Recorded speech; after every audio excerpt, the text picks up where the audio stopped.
All right, so this is Pass the Hash 2, which may lead you to believe that this is a continuation of the Pass the Hash talk yesterday. Anybody go to that talk? Bravest guys in the room, the Microsoft presenters that are here. This is not a continuation of that talk. This is a continuation of our talk last year. I'm Chris, this is Skip. We both co-presented at BlackHat last year. Skip wrote the Pass the Hash suite. That's our info.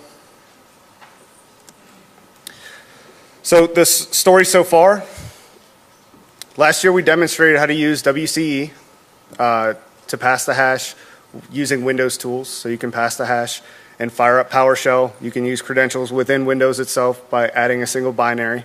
More importantly, we released the Pass the Hash suite, which is partially in Kali and fully in Backtrack.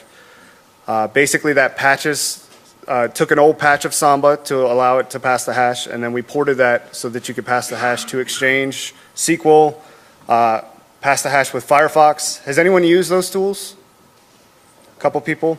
Passing the hash with Firefox as a pen tester has been amazingly useful. And also, we were able to pass the hash using WMI, so we can get command execution without using things like psexec. So that so far is where we're at. So now that you're caught up, we can continue on. But before we start, who's an admin, like a Windows admin here? Wow. Couple? All right, who's a pen tester? Quite a few pen testers. For a defensive talk? Network defenders? Network, like defenders, IDS, analysts. Who's interested in trying to protect against or detect or mitigate against pass the hash today? Awesome. That's what we were hoping for. All right, Skip. So one of the things that we really wanted to do was there's a lot of talk and hype and marketing, et cetera, that's out there about pass the hash. So we wanted to address some of the common misconceptions that are out there. We also wanted to provide you guys with some practical things that you can use hopefully tomorrow or next week when you go back to work that will help you mitigate the credential attacks and pass the hash. And we also wanted to do it in less than 80 pages. Sorry, guys. So we're trying to educate people. That's really the biggest thing we want to do. Pass the hash sounds really, really sexy. I mean, everyone knows what pass the hash is, but it really isn't like the central problem. Windows has numerous issues with authentication. I'm sure everyone has heard of Mimikatz and Windows Credential Editor, Benjamin Delpy's tool. There's broken protocols that are still in use. Last year, Moxie's talk introduced a cloud service that will crack MSChap/NTLM version 1. Cache credentials, tokens, there's just a lot of stuff that's out there that can be used to gain access to a Windows box. Like I mentioned earlier, pass the hash is only a small subset of the problems that are there in Windows authentication. You know, obviously, if you can just read the actual username and password out of memory, that would be far easier than using pass the hash or anything else. Because credentials are a user's main form of persistence on your network, and they're extremely portable.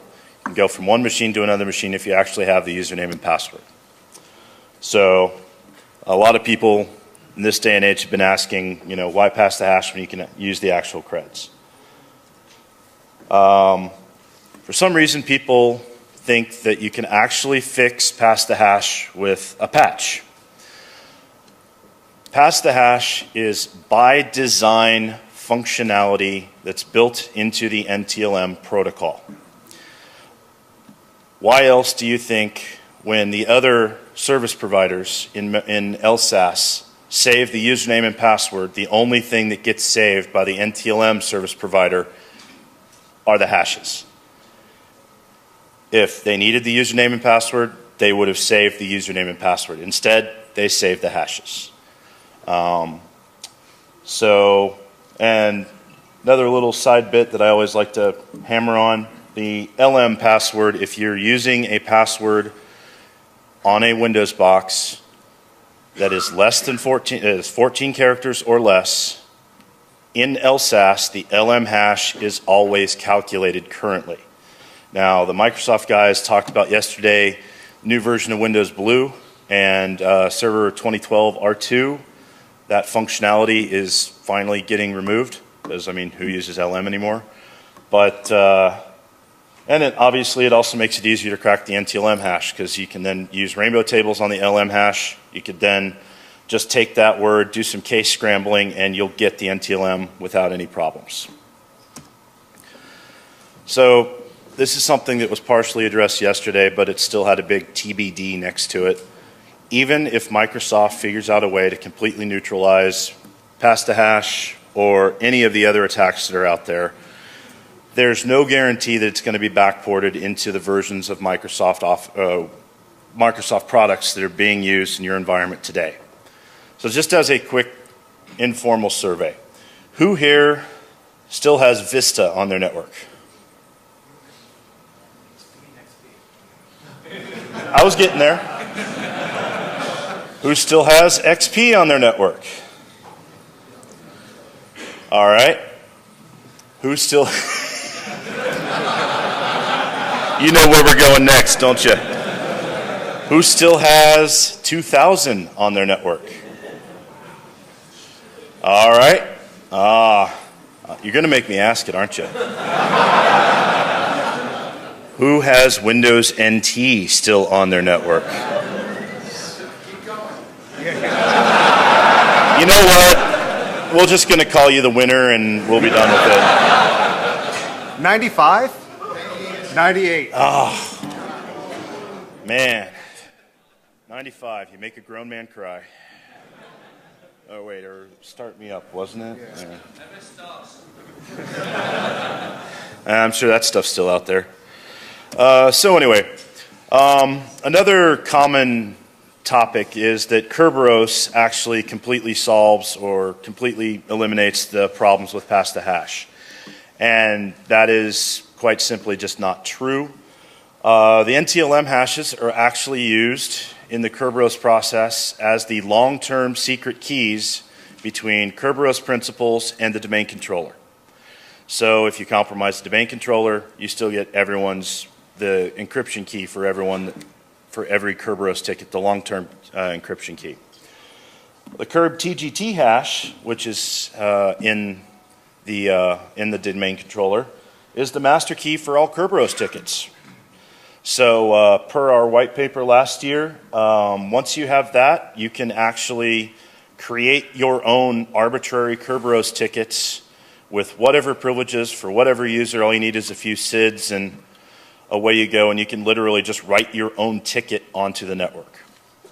So basically, between the two, loss of the hash can completely undermine Kerberos, and TGTs are fairly portable.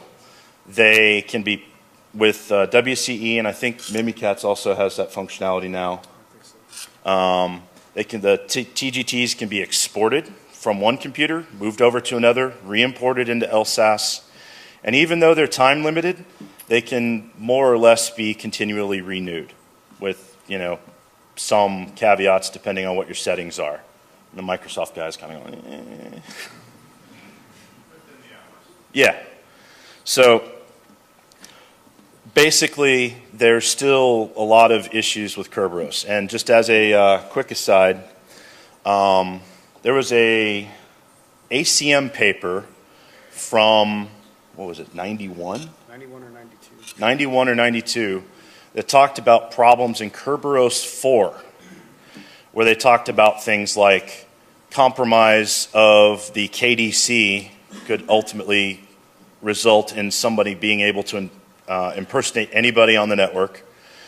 They talked about how TGTs were relatively portable, and some other stuff that was specific to Kerberos 4 at the time, but a lot of these problems are still around today. And in our white paper, we actually link to the thing. It's just a fascinating read because literally you could just substitute Windows for Unix here and there, and the paper reads very cleanly. So the real issue here is single sign-on. Microsoft actually has a term for getting prompted, just based on the videos I've seen, for your password too many times, called credential fatigue. So there's actually a term for getting bugged to put in your password over and over again. So the idea is you ask for their password once, username, password, log in, and then you keep the nagging at a minimum. Windows also caches the credentials for any of the SSPs that are loaded by default. So, you know, you need them maybe, possibly, sometime, somewhere, maybe, kind of. So this is actually the title of our white paper. Please go read it. It's a lot more thorough and in-depth than our talk. And everyone that's read it so far is really liked it. So feel free to read through it. It's only 25 pages. We tried to keep it at a minimum. But let us know if you have any feedback. So obviously we have the ability to recover the plain text passwords from memory. You've got Digest MD5, you've got the TS package, and the Live SSP because, you know, your enterprise needs to authenticate to Xbox Live and Windows Live because that's really what I want. Even if nobody is logged in, there is at least one plain text password that is available on every domain, every computer in a Windows domain. And that is the computer account. It's stored in LSA secrets. You can recover its hash, or like I said, the unencrypted password itself is actually stored in the LSA secrets. Tools like Cache Dump can actually pull it out. And you can use it to do all sorts of interesting things on the domain, such as enumerate user groups, enumerate users, mount file shares, because how does the computer itself communicate with Active Directory? It uses its computer account. How does the computer update its GPOs? It uses its computer account. So it uses its computer account to access the domain controller. It uses it to do all these things. And as an attacker, you can use the computer account to do all sorts of information gathering. And it really doesn't look that weird in the logs. And once again, the LSA secrets, there might actually be more passwords you can use for saved passwords that are for service accounts and stuff like that. Then there's always the SAM database. The local 500 account is actually a very dangerous account.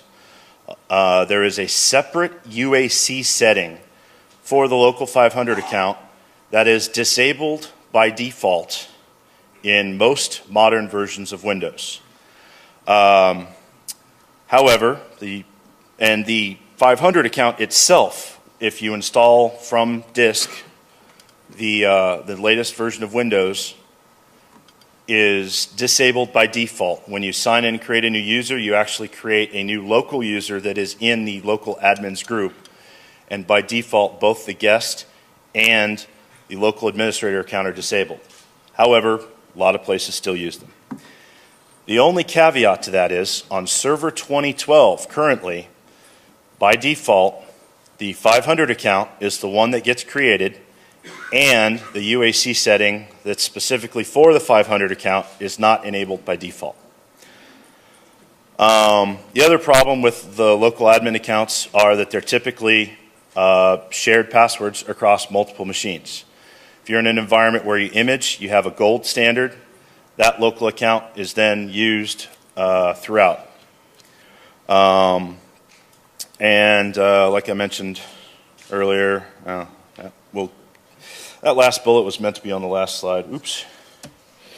So just to keep this talk within the allotted time frame, we really aren't going to talk about stuff like domain cache credentials or token impersonation or services that have configuration files that have plain text passwords or plain text passwords stored in files on file servers, or keyloggers, or phishing, or any of the other ways that are out there for people to gain credentials. Bottom line is, if someone gets onto one of your workstations, there are multiple avenues they can use to get credentials to use on your network. Attackers always take the path of least resistance. Once an attacker has system-level access on a box, it's usually a matter of time, minutes, hours, days at the most, before they have system on your domain controller, and then it's seconds for them to gather everyone's hashes on your domain, and then it's just completely over at that point. So, All right, so we have a bad problem, but how do we make it worse? Or how does Microsoft make it worse? So two ways that they make it worse is by ensuring that the local admin password on every single machine is the same. And they did this in Server 2008 by introducing this really cool feature, group policy preferences. Has anyone seen GPPs before? Anyone use them?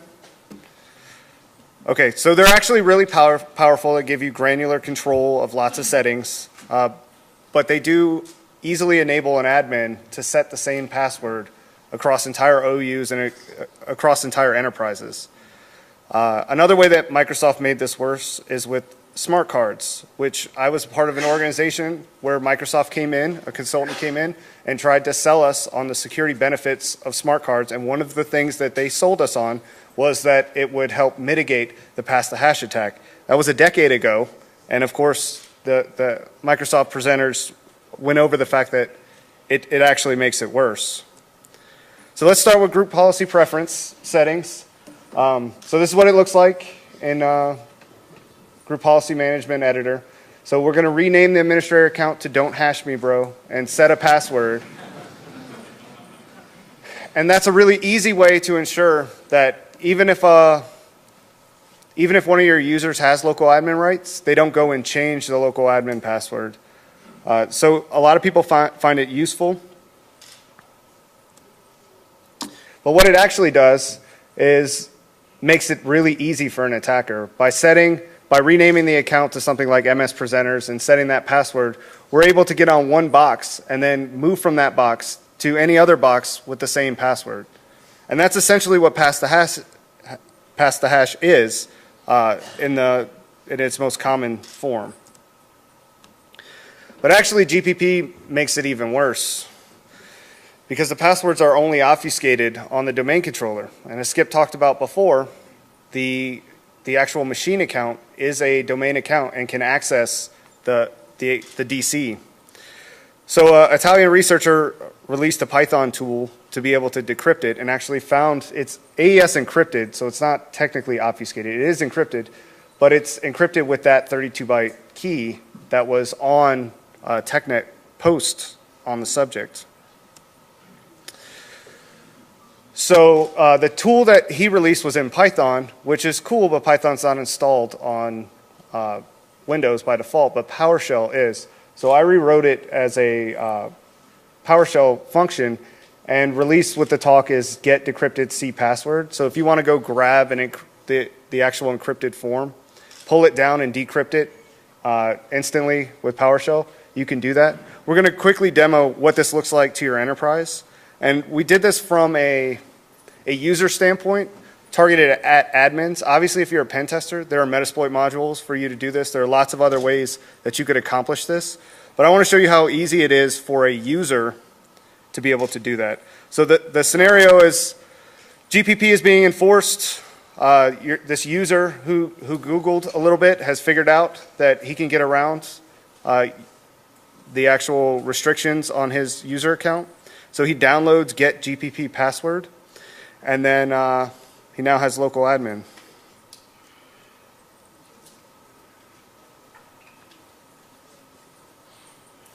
So we're going to start from the login. So the account is normal.user. Logs in, sped up.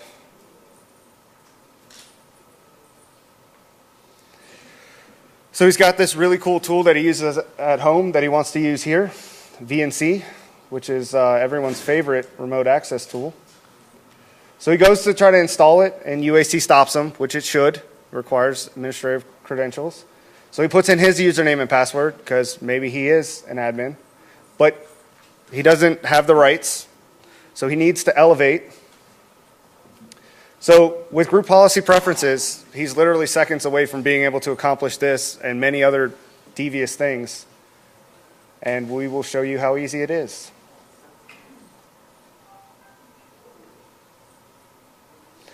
So he can browse to GitHub and snag get GPP password. This is a script I wrote that's in PowerSploit, which is a really awesome suite of PowerShell functions and scripts and modules written mostly by Matt Graber and a couple other contributors to do offensive post-exploitation on boxes.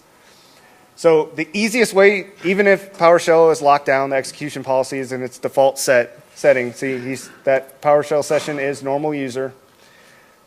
It does not actually apply to the PowerShell interpreter, this live session that we're in. So we can paste that function in and then just call it. And no matter what the settings are execution policy-wise, this will reach out to the DC from the box, quickly search, find everywhere that those passwords exist, and return the actual plain text usernames and passwords. So as a pen tester, this has been extremely useful over the last year and a half, or year and a half. Probably 9 out of 10 times I'm able to find either old passwords or current ones for local admin rights. So I no longer really worry as much about when sending a phishing email whether or not I'll be able to escalate quickly. Privilege escalation with GPP, because it's so popular in enterprises, has made my job a lot easier.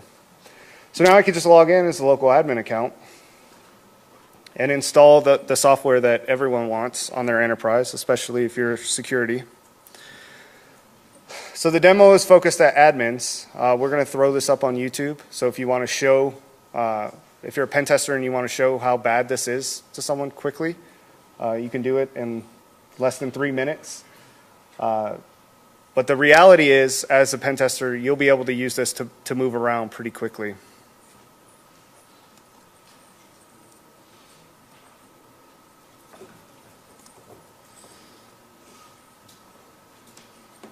All right, so we talked about group policy preferences. Who's actually deployed group policy preferences? So there are a couple people. Any pen tester seen it on pen tests and used it? A couple of those as well. All right, smart cards. To be honest with you, I've pen tested many organizations that have smart cards deployed, and originally it was a very scary proposition. It changes the way that you have to look at things. It breaks a lot of tools, but in the end, it actually makes it easier, and I'll explain why.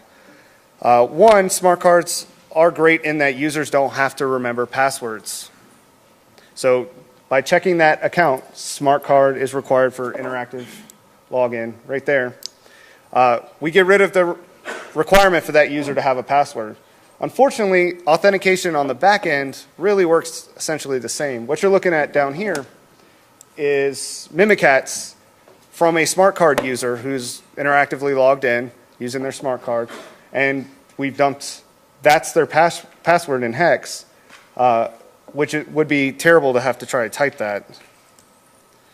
But it's a lot easier to type the hash because that's even shorter than the password, and it's equivalent in most cases. NT hashes and NTLM v2, none of it changes with the introduction of smart cards. Smart cards actually give an attacker an opportunity to persist a unique way that wasn't present before.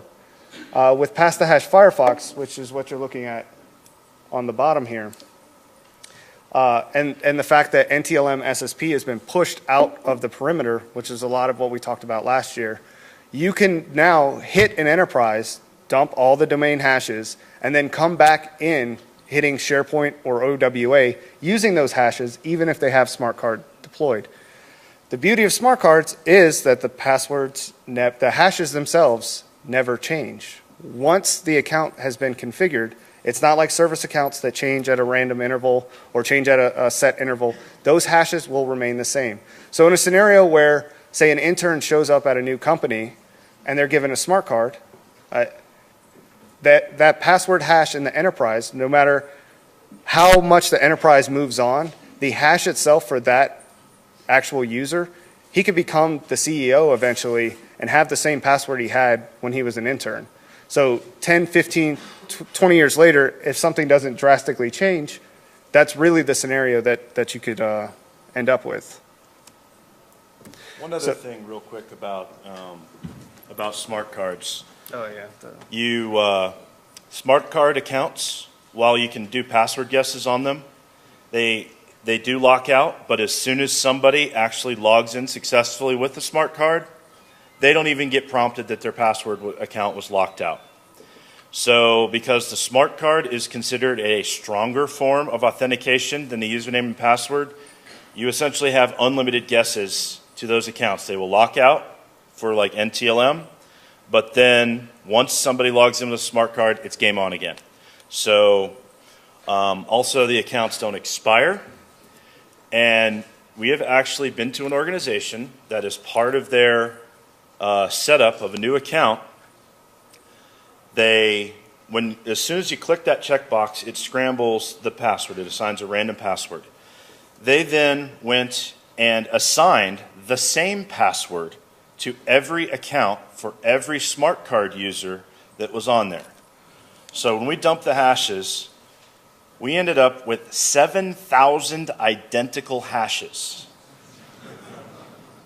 Yep. And what's worse was we cracked the password. Yep. So we didn't even have to use the pass to hash. Yep. And thanks to an information disclosure vulnerability within Windows, even when an account gets locked out, you get a message saying that your account has been locked out when you successfully get the password. So then you sit back and wait till they log in, and then you could come back in. In this case, it's not the password, it's the hash. Realistically, that attack's probably never going to happen, trying to guess an NT hash. But But if they do set the password afterwards. Right, exactly. That second scenario I've actually seen twice, and I actually saw documentation of a third organization during a pen test, got on, saw the documentation, and was able to tell them, don't do this. They had a plan to do it in the future, where they would set the same password for all accounts at regular intervals. Okay, so in the talk yesterday and in Microsoft's white paper, they gave 3 main mitigations. I'm sorry to pick on you guys. And they're really good mitigations. Restrict and protect high privileged domain accounts. Restrict and protect local accounts with admin privileges. And restrict inbound traffic using Windows Firewall. The third one, I'd love for you, if you're a Windows admin, to take the white paper and go to your network admin and tell them that you're going to deploy 10,000 non-centrally managed firewalls on the network and record and put it on YouTube, because I'm sure that's going to be fun. So what it boils down to for us when we read it was, stay calm, pass the hash. It's bad, but it's not that bad, and eat your vegetables. So ours might be actually worse. Our mitigation is don't get owned. So if you don't get owned, if an attacker is not able to quickly get to system and dump those hashes, they can't be used. So restrict admin privileges, which is tough to do. I know. I was a Windows admin. But you've got to do it. The point is you want to slow an attacker. Once they've got on, they're going to get on. Phishing is going to work. Your users are going to click on something. There's always a new method that they're going to use. So you need to slow them to the point where you're able to detect that they're there and get them off before they get to domain admin. So one of the ways that it would be very painful, I've never seen it, but it would be very painful if someone set NTFS file permissions on PowerShell.exe. That would be very upsetting to me as a pen tester. I've seen it on command.exe and net.exe, and a lot of that stuff is in the NSA STIG or whatever they're called, guidance for hardening Windows boxes. I don't think they've added PowerShell, but that would really slow me down, and it would probably slow other people down as well. And you do want to patch all local privilege escalation bugs. Both Skip and I have seen where organizations just focus on high and they don't worry about client-side attacks, and they think client-side is associated with email. A lot of times client-side attacks are also used as a part of privilege escalation to quickly get up. You might have user on a box. If you're able to exploit something that's running as a system service, you definitely want to look at all advisories and think about how it could be used against you, and then patch them. Biggest thing is you don't want to make it easy for them either. Use UAC. It's a pain in the butt, and it's to use, and it's really not that big of a deal for an attacker to get around it. But I don't know if you know, the most common way that attackers get around UAC requires dropping a binary, which is something for a lot of pen testers and attackers. We don't want to drop a binary on the disk. We want to avoid that completely. So to use like the Metasploit bypass UAC module, it's actually dropping DLL to disk. So that's good. We're forcing them to do something that gives you the opportunity to detect it. GPP is awesome for a lot of other granular changes on machines to enforce that, but don't use it to set passwords. If you can get away with disabling the 500 account, I don't see why you can't, but do it, get rid of it entirely. Obviously, don't use credentials in startup scripts or any scripts that are stored on the DC. You're going to have admins do silly things like this, so occasionally check for it. And don't save service account passwords on workstations, including admin workstations in text files. Ultimately, what we're trying to do is protect the crown jewels. And the crown jewels are being protected by your DC. Your DC might be the crown jewels for a pen tester, but your crown jewels as an organization is your data. If they're able to get on your DC, they can pivot from your DC and the credentials there to get to anything. If you've got your enterprise virtualized, you need to protect your backups and your virtual machines with the same amount of effort as you put into the DCs.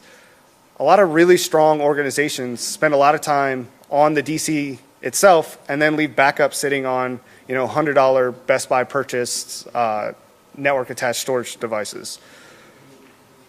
Which we have seen. And I've absolutely seen that more than once. And I've downloaded the hard drive files for a DC before and then mounted it in my copy of VMware and then just went to town. So it's nice to have a backup copy of the DC to play with. All right. Yep.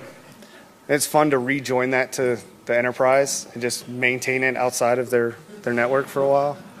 What is all this crazy replication traffic? All right, so everyone has too many enterprise admins, domain admins. All right, who's got 50 domain admins or more? Who's got 25 domain admins? Who's lying? Yeah, there's so many liars in here. Who's got one domain admin on their enterprise? Who doesn't know how many domain admins exactly. you have? How many people are in the local administrators group for the domain controller? Because those are all domain admin equivalent accounts. So it's lots of fun to check that out where you have like nested help desk accounts there where those guys are all domain admins. So why do people end up with domain admin? Why do service accounts? Why does that happen? Because it's the easiest way to solve a problem. Just give them the privileges and let it go. And that makes it really easy for an attacker to move around. So you really can't be lazy. I didn't want to expose that I've done this, but I'm going to do it anyway. I used to be in the military for almost 12 years.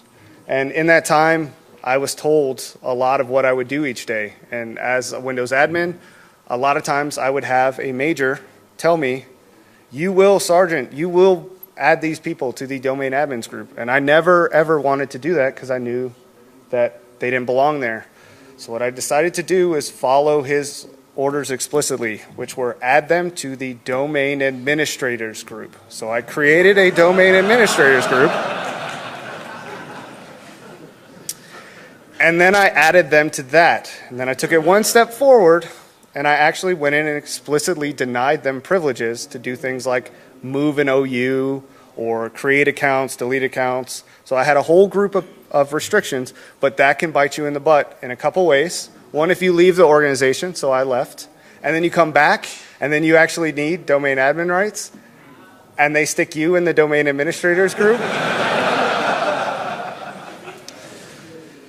Yep, so that happened. The other thing that could happen is that someone could think they're being smart and nest the actual domain admins group into the restricted, deny privileged domain administrators group, in which case no one can do anything and the entire enterprise has to be rebuilt.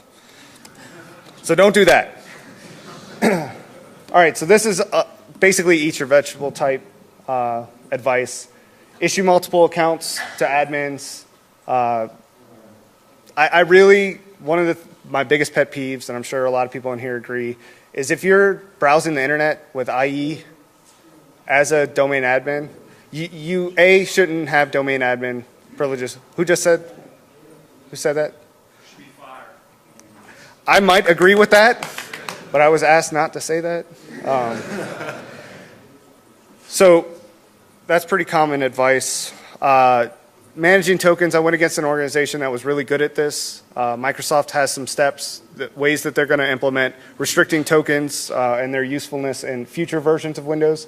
So after you go through upgrading from XP to Windows 7, and then eventually, whenever 8-9 years from now, you move to the next version of Windows, that'll be taken care of. Until then, you might want to pay attention to token management. Accounts create tokens, elevated accounts create tokens on boxes. Most of the time I see this in vulnerability scanners, or we see this in vulnerability scanners. They use, McAfee was a recent example, they use a vulnerability scanner to scan their enterprise with a domain admin credential or an elevated credential. That token's created on every single box because of the way it's authenticating. You get onto one box through a pen test, you use GPP or however you get to system on that box, and bam, you have a DA token, and your attack lasted 45 seconds for you to own an enterprise. Pay attention to how you log out of RDP. Actually log out, don't just close it, because that'll leave an actual token in. And one of the hardest organizations I've ever pen tested, every admin, anytime they use credentials, they went and asked before they did it, which seems insane, but it worked for them. When they did it, they immediately logged out, regardless of what the server was. That included domain controllers, which still seems insane to me, but they kept their tokens to a minimum, and it took weeks to find a token that was useful, and it took weeks to actually escalate privileges on that network. All right, so we still got time. So we've just talked at you for over 35 minutes. So we're not going to leave you hanging. We can give you some scripts that, if pen testers, you can point organizations in the right direction. Most of these out of the box aren't hugely useful, but this one is. What this one's going to do, first off, this is PowerShell. Who's used PowerShell before? Awesome. If you haven't used PowerShell, you should. There are lots of great books, lots of documentation out there. It's immensely useful for pen testers as well as Windows admins, obviously Windows admins, and forensic people. In this case, this is how easy it is to reset every password hash. So we can prevent that persistence problem where the hashes stay the same. And it's got some drawbacks, and Microsoft said that this doesn't scale. You be the judge. I think it's an effective way to mitigate the risk of the persistence problem with smart cards.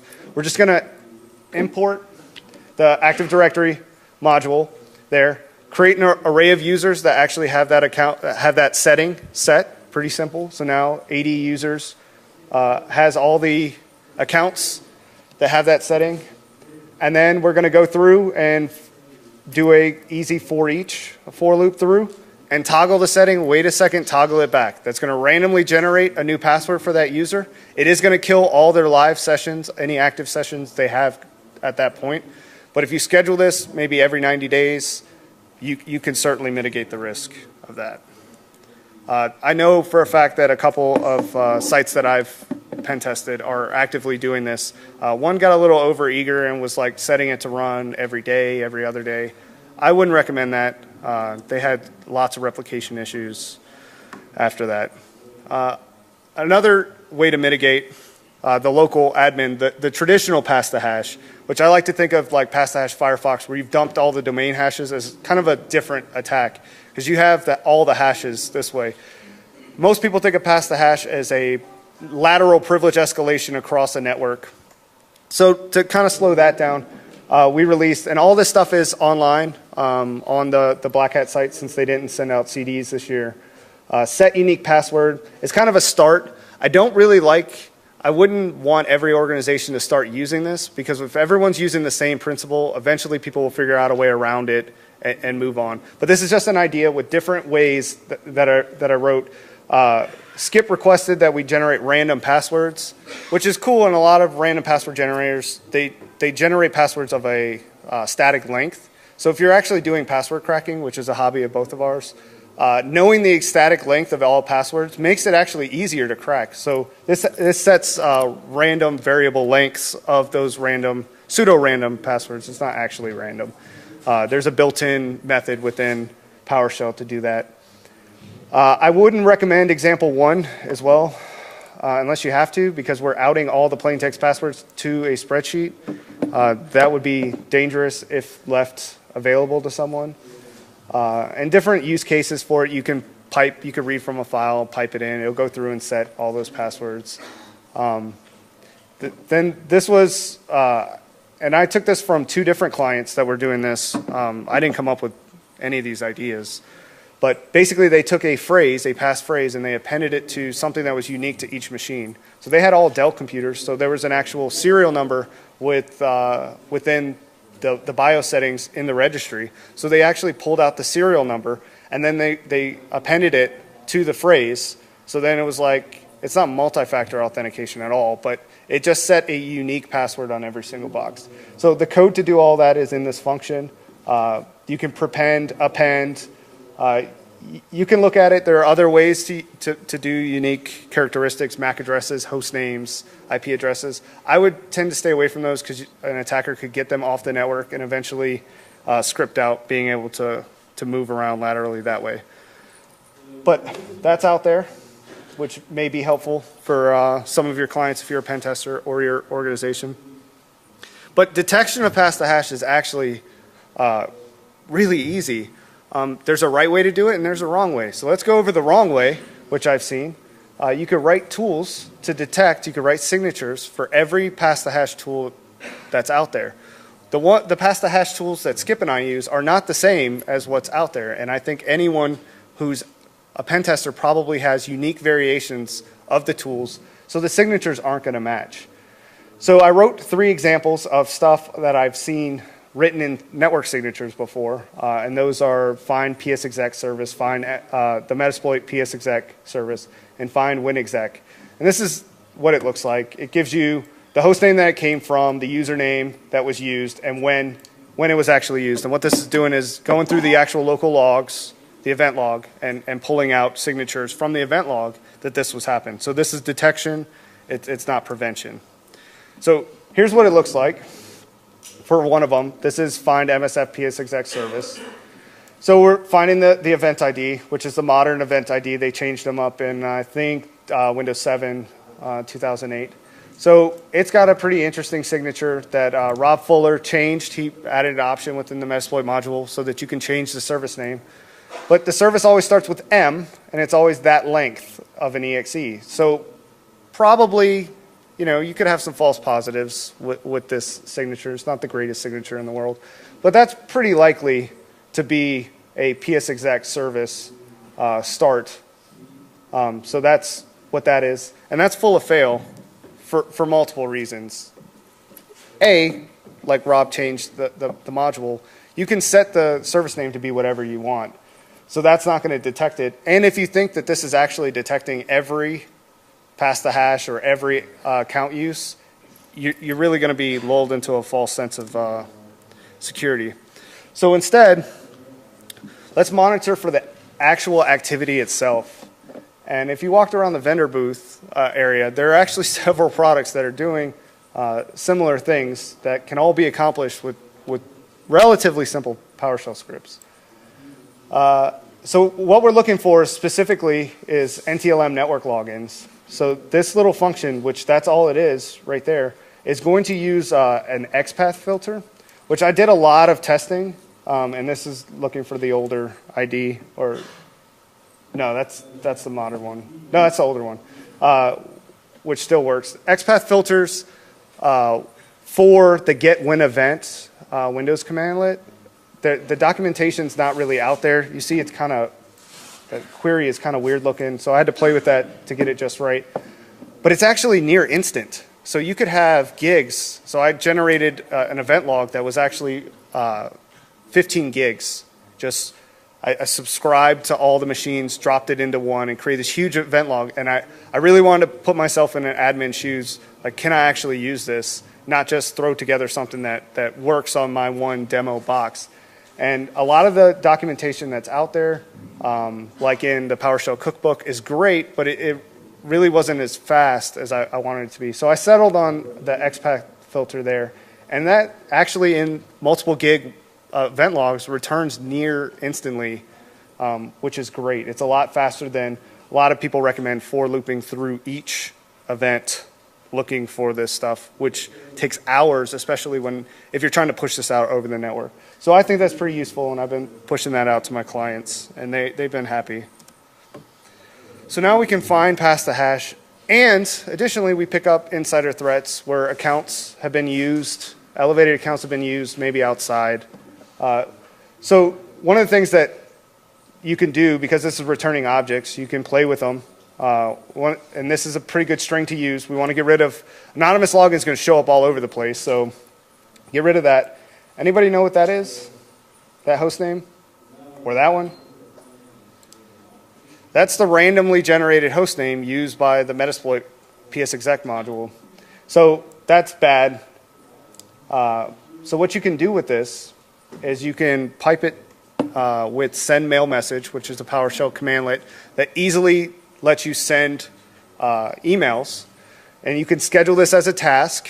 In one case, one of my customers was able to set this up to pretty good success.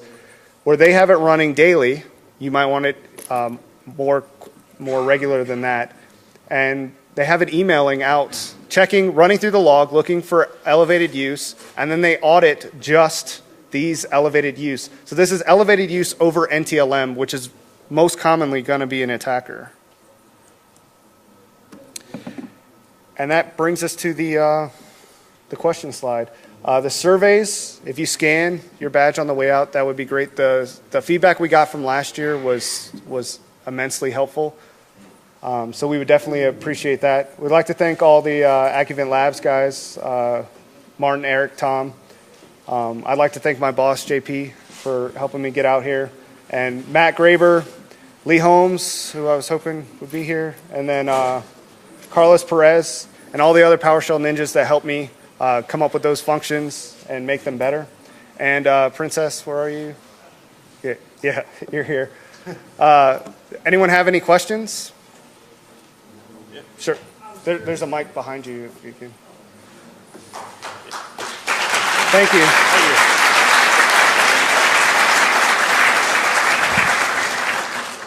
Great talk, thanks. I was curious if in a large architecture, the value of read-only domain controllers in any of this as a mitigation approach.